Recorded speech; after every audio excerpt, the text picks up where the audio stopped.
محترم ناظرین و سامعین، السلام علیکم ورحمۃ اللہ وبرکاتہ۔ تختی نمبر 19 کے اندر ہم پڑھیں گے مد کا بیان۔ مد کہتے ہیں ایک الف سے زائد کھینچ کر پڑھنے کو مد کہتے ہیں، جیسے آ، ٹھیک۔ اب مد کا قاعدہ نمبر 1 دیکھیں۔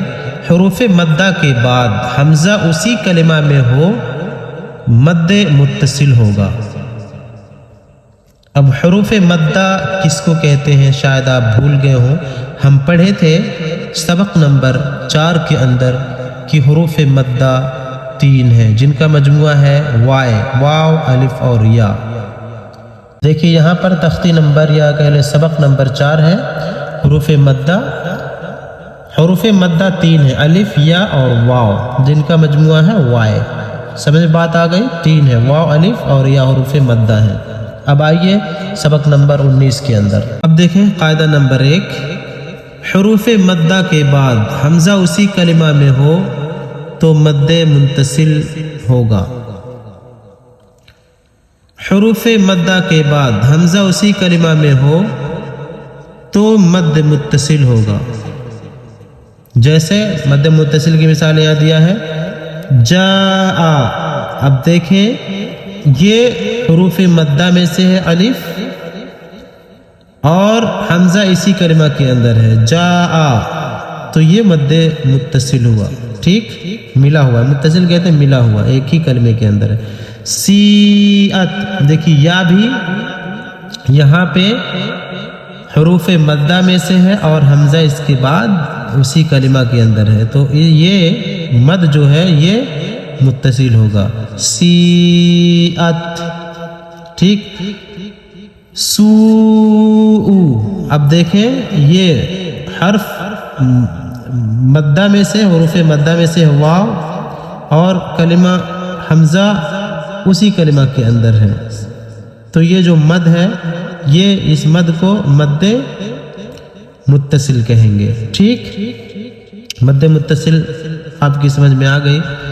جاء، سیئت، سوء، ٹھیک، اس طریقے سے پڑھیں گے مد کو۔ ایک الف سے زائد کھینچ کر پڑھنے کو مد کہتے ہیں، اس لیے اس مد کو کھینچ کے پڑھیں گے، ٹھیک۔ اب قاعدہ نمبر 2 ہے حروف مدہ کے بعد اگر حمزہ دوسرے کلمہ میں ہو تو مد منفصل ہوگا۔ مثال دیکھیں مد منفصل کی، فی امرنا، فی امرنا،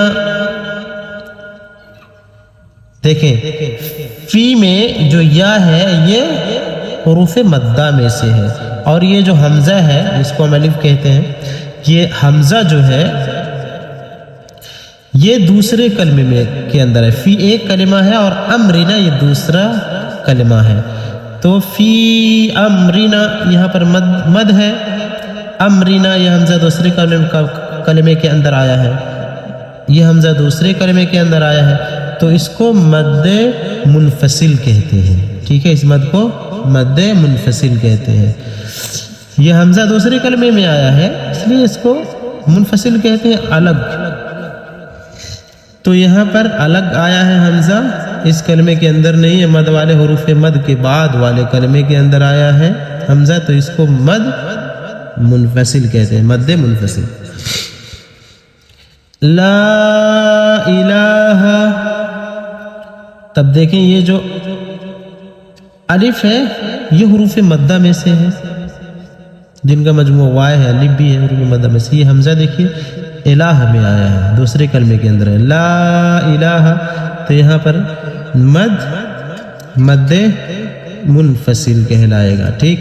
انا انزلنا، انا انزلنا، ٹھیک،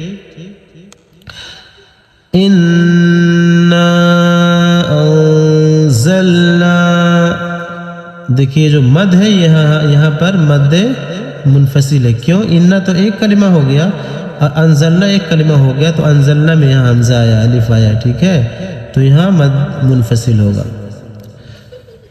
نمبر 3، حروف مدہ کے بعد والے حرف پر اگر جزم یا تشدید ہو تو مد لازم ہوگا، تو مد لازم ہوگا یہاں پہ۔ اگر حروف مدہ کے بعد والے حرف پر اگر جزم یا تشدید ہو تو مد لازم ہوگا۔ مد لازم کی مثال دیکھ لیں،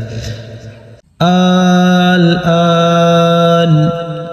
اب دیکھیں یہ جو حروف مدہ ہے، مد آیا یہاں پہ، اس کے بعد والے حرف پر ساکن ہے تو اس کو مد لازم کہیں گے، ٹھیک ہے؟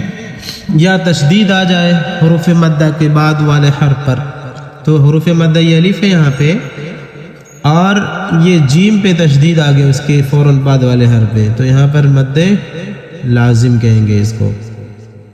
حاجوکا، حاجوکا، والصافاتی، یہاں پر بھی مد کریں گے، کھینچ کر پڑھیں گے۔ کیوں؟ کیونکہ یہاں پہ مد ہے، جو یہ الف ہے یہاں کھڑا، یہ الف ہے، یہ حروف مدہ میں سے ہے اور یہاں پہ مد ہے، اور اس کے حروف مدہ کے بعد فوراً بعد یہ تشدید آ گیا ہے، تو یہاں پر بھی اس کو بھی مد لازم کہیں گے۔ والصافاتی، والصافاتی۔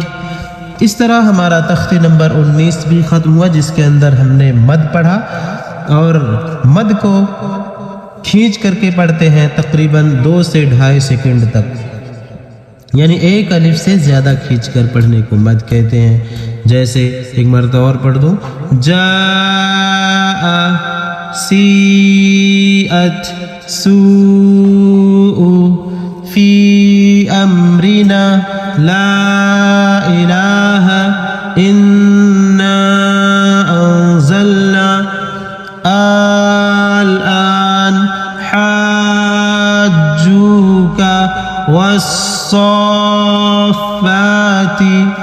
اپنا اور اپنوں کا خیال رکھیں، ملتے ہیں اگلے سبق کے اندر۔